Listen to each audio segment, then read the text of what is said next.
Kara, Yes. guess what? What? I have a story for you today. Okay. And it's a murder story. I cannot wait. Because this is the Witch's Magic Murder Mystery Podcast. Yeah. So, how did you go about picking this one? I had no idea what I wanted to do for our first episode. I just started looking at literally Witch's Google. Magic Murder and Mystery and trying to figure out anything. And then I saw this one, which I don't want to say the name of it yet because I want to see what you have The to say. excitement. But as soon as I saw it, I was like, oh, I don't even care what that's about. That's what I'm doing. Doing it. Doing it. Yeah. Okay. So, are you ready? I'm Hi, I'm Megan. Oh, hey, I'm Kara.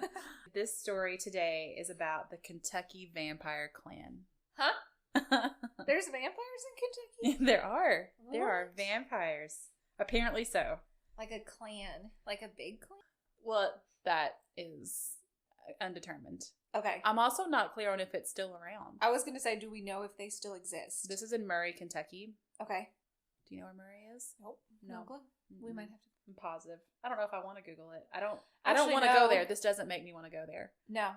Okay, so you ready to hear it? Yep, let's go. So, first off, just to let you all know, I got this info from amurdermostfoul.com, the Ledger and Times newspaper from December 6th, 1996, and an article by Richard Stopman on beargrassthunder.com. If you are interested in researching this further, that's where I started. It's also where I stopped. You can go further. Not jumping down those rabbit holes. Okay, there's a young man. His name is Roderick Farrell. From Murray, Kentucky. They call him Rod. So Roderick, I don't know if it's Farrell or Farrell, but it's spelled. I like feral. Okay. He sounds wild. Like a feral cat. Yep. He was born to an unwed mother, Sandra Gibson, and his dad left him, basically abandoned him for the military and never had any sort of relationship with him. Ugh. And allegedly, his maternal grandfather sexually abused him. Oh, we don't know if that's true. Okay. But it doesn't sound like he had the best. He has issues with that. I mean, he grows up to lead the Kentucky Vampire Clan, so it's probably safe to say there's some problems. Yeah. His mother was a sex worker and an exotic dancer, which is totally fine. Yeah, you do you. That's not a reason to dislike her, but later I'll give you a reason to dislike her. Okay. And they bonded while he was young over the macabre, Right. specifically vampires. So like the Okay. Dracula films Okay. and some comic book series. Twilight. I think it was before Twilight. Oh, okay. Vampire the Masquerade. This story is a lot like Twilight, though. Mm. It's almost exactly Twilight, but not. Oh. In the fact that they're vampires. So basically. maybe do the Collins live in Kentucky? By the time Rod was a teenager, he claimed to be a 500-year-old vampire. That's old. And he started going by the name, when he was 15, he started going by the name Visago, which is better than Rod, really. It is. How did he choose that? So I did try to figure that out because I wanted to know if it was like a character in one of those movies or something. Yeah. And there's different, some people were like, Visago is a character in an Anne Rice novel, but it never said which one. Oh. And then another one was that it's like some kind of demon name. So I don't really know. Have you ever seen the original Ghostbusters? Yes. Love it. Oh, no. Wait. It's not the original Ghostbusters. Dang it. Maybe it's the second one. It's where it has the old guy who lives in the painting. Oh. I kept thinking his name was Visago, but I don't think Oh. it is. But doesn't he look like a Visago if you picture Yeah. him in your head? Oh, yeah. Now that's how I picture Ron. Yeah. Even at 15. That's exactly how I'm going to picture him, and I'm not going to Google it. The Because story I don't gets wanna see even better. anything else. Yeah. If you just imagine a 15-year-old that looks like that guy. Perfect. He was expelled from high school in 9th grade. He's not doing well. No. He's got some problems. And, to be fair, he didn't have the best start in life. It doesn't sound like. And so he sort of collected a group of teenagers, and the articles was like they all had fairly depressing childhoods, but it doesn't say why. But again, they became vampires, so Yeah. I mean, I probably could have guessed without them saying Right. it. These were not well-adjusted people. We did not grow up There's in some the best problems. environment. There is this abandoned house near the Land Between the Lakes in Okay. Kentucky, and that's where they would meet. So it's like an old stone. It's apparently still there. Oh, and they I was call gonna it. ask, should we go? Well, That's kind of scary. What if they're still around? I really want to go because I like abandoned Uh-huh. places and I like creepy things. But also, this story does not make me want to go anywhere near Right. Murray, Kentucky. Okay. They call it the Vampire Hotel. Mm. Yeah, I don't know that I'd want to visit if I'm going to be approached by a vampire clan. I don't know how I would react. No. That's where they would meet, and they would have parties there, and they would do drugs, and they would do their rituals. Okay. It said they would do their satanic seances. Sacrifices. Oh, well. I don't know. The thing is I feel like if you have a story about a Kentucky vampire clan, it's pretty easy to be like, they were doing satanic sacrifices. But were they? I don't know. Yeah, I don't. Or did they just say that to try to be creepy? Yeah, maybe. There were a bunch of other members of the group, but there are 3 others specifically involved in this murder I'm about to tell you about. Okay. One of them is Dana Cooper, Charity Keese, and Scott Anderson. So it was even 2 guys and 2 girls? Yes. Okay. They all believed they were vampires. Okay. Which I guess you'd have to be in the clan. In October of 1996, Rod and it just says another juvenile, so I'm not sure who the other one was. They broke into the local animal shelter and they killed 2 puppies. And I know, I didn't like it. No. I didn't like telling you that. I'm sorry. No. And they let out a bunch of other dogs. Why? Well, because they're vampires, and I guess that's what you do. Where'd the dogs go? They just let them out of their kennels. I don't think they let them out of the shelter. Oh. I don't know. It just says out of their kennels. I'm not sure. That's weird. The sheriff at the time said that due to the way the animals were dealt with, there was some indication that this incident was related to some kind of cult activity. Which sort of, I don't want to think too hard about. But it makes me think there's something obviously ritualistic about it. Yeah. But also, like, how many cult activities have these officers dealt with to be like, oh, that's a cult? In Murray, Kentucky. Yeah. I mean, that's a very good point. What is happening in Murray, Kentucky? Let's call them. So okay, let's do it right now. Let's do it on the podcast. So-and-so? I'm sure if we were like, listen, we're recording a podcast, they'd be like, I hate you. Yeah. So there's some kind of cult activity, and he seemed to know that there were others involved, but they could only charge those 2. Okay. And at that time, he said that they thought there were like 10 people in the group. Oh. Later, I saw another article that said the authorities thought there were 25 to 30 people in the group. My geez. It's a lot of vampires. I don't know how big of a place Murray is. That's what I was about to ask. Like, do we know how big Murray is? Like, There's is that a lot for that clan? I mean, I feel like any number is too many for a vampire clan. So true. I feel like I may have known a baseball player from Murray, Kentucky. Oh, could we call him? Maybe. Let's look him up on Facebook. Hey, Brandon. I have questions. I have so many questions for you. Were you in the vampire clan? Man. Well, do you want to hear how people joined? Yeah, please. Okay. So Rod was the leader. Okay. He would cut his arm and they had to drink his blood. But why? Because he was the 500-year-old amazing vampire. So this made them more of a vampire? Yes. If they drank his blood. Yeah, that's how you become a vampire. Haven't you read the novels? All of them? You drink other vampires' blood. Unlike... Wait, no, I thought you became a vampire if a vampire bit you. That's what I was thinking. Like, how? But I think if we go by the science of the Lost Boys movie. Oh, yeah. Remember, like, he got bitten and then within a certain period... Or he drank... No, I don't remember. I think he had to kill his first person. Because he drank the blood, and that's when he started turning. Oh, yeah. But to complete the cycle, I can't remember what he had to do. I don't remember either. Maybe we are going to have to contact your friend that went to Murray. Oh, gosh. Oh, man. Rod met this girl named Heather Windorf. She was 15. My impression is that she moved there, and she was new to town. So she told him that her dad was abusive, and Rod became obsessed with that fact. Okay, I have a few thoughts on this. Okay. First, we don't know if that's true. Right. I never saw anything that ever went into detail saying whether there was any proof that her dad was abusive. Okay. But he may have been. It also didn't say what type of abusive. So wait, rewind. Did she say that he was abusive, or is this coming from Rod? Also don't know that. Because if he's saying it, then he's like, oh, I had a bad childhood. That like, could she be. had a bad childhood, too. That could be. This is why I did all this. So I guess the main part I want to point out here is that we don't know True. the situation between Heather and her dad, and we also don't really know what Heather said about it. Okay? Okay. All I know is what The saga. Yeah. So eventually Heather and her family moved to Florida, And Rod racked up like hundreds of dollars in long-distance phone bills to her house, which makes me think they were dating, but I never saw anything that explicitly said they were dating. Yeah. He just seems to be I mean, if pretty you're going to obsessed. rack up that much money in phone bills, you're clearly dating some... you're sending some... Wouldn't you think? Multimedia messages. Well, they had long-distance phone bills. I don't think you could send multimedia messages in the days when there were long-distance phone bills. That's not a thing anymore, is it? I really don't know. I don't think there are. Like roaming, is that still a thing? I have unlimited data. I'm not sure.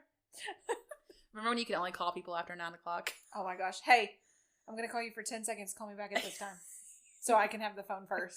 My papa would get so mad if you called him before 9 p.m. Like during the week. It was all, and of course, he wasn't generally up after 9 p.m. So, yeah. Nights and weekends. So her parents took away her phone, I'm assuming because they were on the phone too much. Okay. And so that really made him mad. And you don't want a mad Vampire. Visago. No. 500 years old, too. It's a lot of anger. That's a lot of anger building up inside of him. So he decided he would get the clan together and they were going to go rescue her from her parents. And then, rescue mission. After they got Heather, they were going to go to New Orleans. Because where else would you go? Yeah, and live the rest of their lives there as vampires. Okay. I can see that. That's where I would go. Yeah, for sure. I think that's where Anne Rice's interview with the vampire took place. Which maybe that's where they got the idea. Yeah, I can see that. But yeah, if you want to go live openly as a vampire, right? New Live Orleans. Openly as anything. New Orleans seems like the best place. Yeah, witch doctor, anything. Yeah. On November 25th of 1996, so it's like a little over a month after the animal shelter thing, they drove 750 miles from Murray, Kentucky to Eustis, Florida. That's a lot. The plan was not originally to kill someone. Okay. All they were planning to do was drive down there, rescue Heather, and leave. Right. That's it. Okay. They got to Heather. They picked her up. They leave, but then the car broke down. Oh, how convenient. Yeah. So this is where it gets really like, if the car hadn't broken down, all the what ifs. Would this have happened? It's a really awful possibility. This could have, if just the car. Yeah. If just you'd kept up with your car maintenance. Yeah, change that oil. That's a lesson for all of us. Yeah. So Heather made a deal with Rod. So they're sitting there, the car breaks down, and she's like, listen, it broke down is what I said. The car broke down. And Heather makes this deal. She's like, I will take my keys, I'll go back home and unlock everything. How long of a trek was that? I don't know. It doesn't say how long they left. But it could have been that far. Somehow they were able to get back to her house pretty quickly. She was like, I'll go unlock everything so that you can steal my family's car. Oh, that's great. And then we'll take that to New Orleans. She couldn't have just been like, hey, Mom and Dad, I gotta go. I gotta run this errand. She was 15. Oh, so she couldn't drive yet. Nope. In exchange for that, so she's like, I'll unlock the car. I'll unlock the house. You can steal the car. And since I'm doing that for you, for me, you will perform the turning ritual in which I will consume your blood and officially be a vampire. Huh. So they did that. That was a busy day. The ritual took place early that morning in a Eustis cemetery. Where else? It says Rod took a significant amount of LSD. Right. Cut himself with a razor blade, and then she drank it. Ugh. And that's another thing. If they hadn't have made that deal and he hadn't have taken the LSD, right, would this have happened? Oh, God. So a significant amount seems like a wrong amount. Seems like an amount you shouldn't take. It seemed like I would think any amount, really. I don't know how much LSD it takes. Yeah. I've never done... Yeah. I've never done any sort of hallucinogenic thing. No, and I haven't either. But is that in his? I'm not a doctor, but is that in his bloodstream? Does she have it in? Is she wild and hopped up on? I would think it would have to have some effect on her, but I don't know. And then how much of his blood would she have to drink to really be affected by it? The smell of it is not I don't. The smell of blood? Yeah, no. Why would you want to continue to drink But they're vampires. They like How much did she have to consume? I don't know. It doesn't say. Enough to become a vampire. Yeah, and that changed her quick, I guess. Well, so she stays. It's just Scott and Rod that go to the house to get the car. Oh. So I'm guessing she's just staying with Charity and Dana and oh, okay. turning. in the field, just like changing into her new form of self. Yes, sparkly, glittering, glistening in the sun. very blonde hair. Yeah, red right? eyes. That's what I expect. Yeah, that's what I'm imagining. Yeah. Then they go to get the car, and when they get there, Rod and Scott enter the house to their garage. Now, right there, I'm annoyed. Yeah, because they weren't supposed to go in the house. All they had to do was get the car. Yeah, If they were not planning to kill anybody, right. But then maybe they had to get the keys. Maybe they needed a snack. All that LSD. They've got the munchies. I mean, maybe, honestly, like, I don't know what happens. I've never done any of that because I'm like, I am positive I would have a bad trip if I did anything. Oh, I would get so anxious, I'm sure. Yeah, I would freak out for sure. I know myself well enough. It would not be a good. It wouldn't be a good deal. No, it's not that I have any problem with the drug itself. Yeah, I just am terrified of what would happen to me. When they go into the house, Heather's dad was asleep on the couch, and Roderick attacked him with the crowbar that he just so happened to have with him, even though they were not planning to kill anyone. What? Did he bring it with him from his car?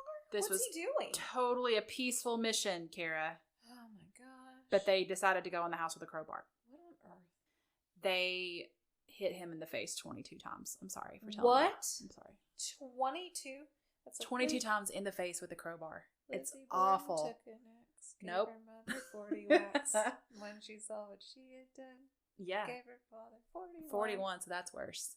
Yeah, but still, like, that's... Her mom hears the attack, comes running in from the kitchen, and she's got a cup of hot coffee, and she throws it in Rod's face. Good for her. I know. It's a way to be resourceful. Get him. And Rod said that he had not intended to kill her until that moment. She pissed him off. Right. He's like, he actually said that. I was actually going to let her live, but that pissed me off. What? Yeah. Yeah. So he's gross. And then, let's not forget that they are vampires. Right. So they danced around the dead bodies. Stop. That was part of their... Is that what vampires do? I've never heard that particular bit. But I mean, they're the vampires. They would know. Right. Who are we to question? We are.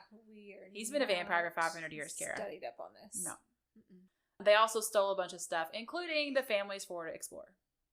Okay. So then they get in the Ford Explorer. Yeah, because they had to go get their friends. Right. They got to go to New Orleans and live happily ever after. So, forever and ever and all eternity, because... He's already 500. They're vampires. Yeah, he's going to just continue to gracefully age. So they go back to get the people and to get the girls. And Heather, keep in mind, has no idea that this has happened. Oh my gosh. Because when they left Heather... yeah, she's just in a field somewhere. Yeah. And they said they were just going to steal the car. Yeah. There was no plan to kill her parents. Don't mind the crowbar in my hands. She thought the original plan was all that had happened, and she left with them. And then her sister goes home and discovers the bodies, which is horrible. Ooh. They took off for New Orleans. They wound up in Louisiana, and the police tracked them down after one of them called their grandparents to get some money. Hey, Mama, I did this thing. And that grandmother was probably like, she's a good person. Yeah. She's just fell in with the wrong crowd. She's just confused about her life choices right now. Yeah. I mean, I'm just sure of it. Yeah, that would because your grandparents always think the best of you. So I'm sure that her grandmother was just like, doing nothing wrong. Yeah, I'm gonna tell the police, but it's gonna be okay because I know everything's gonna be fine, and you're gonna tell them everything, and you're gonna come home and be okay. It'll all be fine. In the car, they found a bloodstained bedsheet.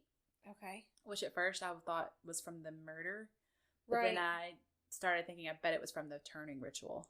Oh. Because I don't know why they would have brought a bloodstained bedsheet from the house. Yeah. And there's a paperback book with spells for conjuring demons. Whoa. And they also found a copy of an Anne Rice novel, Queen of the Damned, and a book called The Ultimate Dracula. Oh. Along with several children's movies, including The Lion King. What? And Aladdin. Huh. Yeah. I wonder why. I don't know. It's like vampire, also Lion King and Alasman. Alasman is now forever what it's called. Yes, don't change it. Okay. This is it. It's a weird mix. Also, when are they going to watch those? Like when they get to the hotel in New Orleans? Maybe the children's movies were already in the car. Although, from what I understand, both of the kids in that family were like older teenagers. Yeah. But I mean, I watched Disney movies till I was like in college. Yeah, I still watch Disney movies. Yeah, it's fine. Yeah. I love Frozen. At first, Rod said he was being framed by a rival vampire gang. There's more than one. There are multiple rival vampire gangs. You watch Twilight, you know this. Oh, this is true. There are others that are like meaner. Yeah. Or not as mean. With all the powers too. Yeah. Huh. They can jump real high. Really high.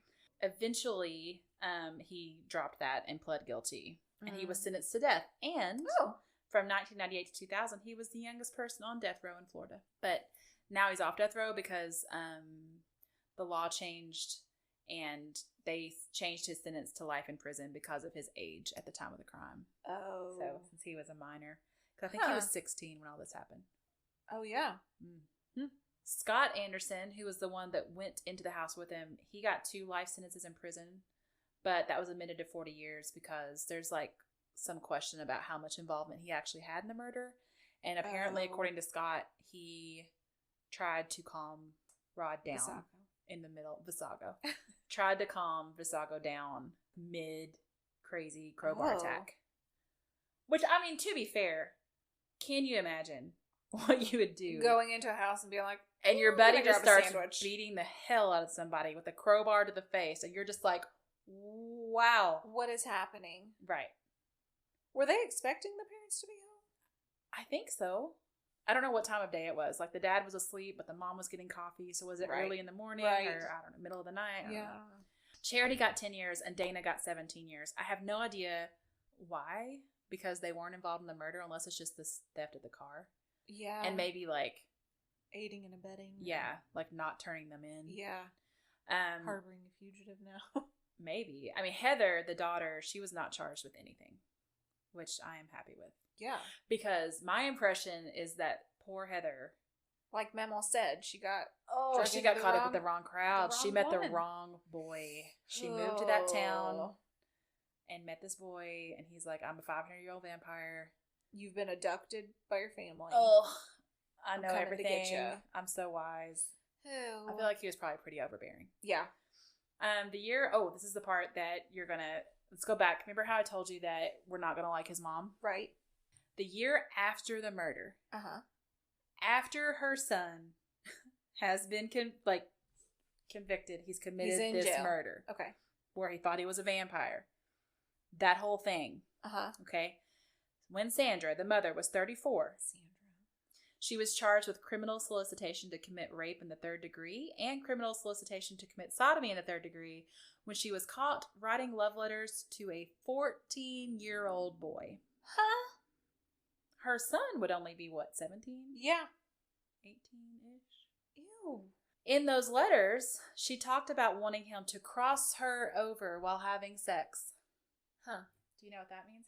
You ever been crossed over? I cannot say that I have. You're so vanilla. That's a blood drinking ritual that transforms a person into a vampire.